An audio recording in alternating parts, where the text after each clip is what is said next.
बड़े होने पर कृष्ण ने कंस का वध किया, नाना उग्रसेन को गद्दी पर बैठाया, देवकी के मृत पुत्रों को लेकर आए और माता पिता को कारागार से मुक्ति दिलाई। कन्हैया के मित्र तो गोकुल के सभी बालक थे, लेकिन सुदामा उनके कृपा पात्र रहे। अकिचन सुदामा को वैभवशाली बनाने में दामोदर ने कोई कसर बाकी नहीं रखी।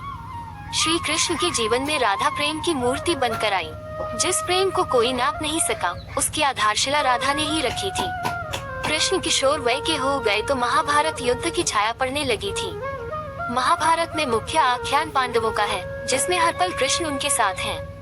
महाभारत को अर्जुन व्यापार कहते हैं, तो कृष्ण ने इसे धर्मयुद्ध बताया। युद्ध के शुरू में ही श्री कृष्ण ने कहा, जहाँ धर्म है वही कृष्ण है और जहाँ कृष्ण है वही विजय है।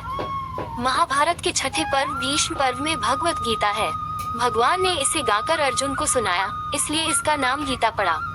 श्री कृष्ण ने कहा कि सज्जनों की रक्षा व दुष्टों के संहार के लिए मैं हर युग में अवतार लेता हूँ। इसीलिए महाभारत को धर्मयुद्ध कहा जाता है।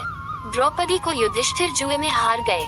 भरी सभा में दुर्योधन और दुःशासन जब द्रौपदी का चीरहरण करने लगे तो जनार्दन ने रक्षा की।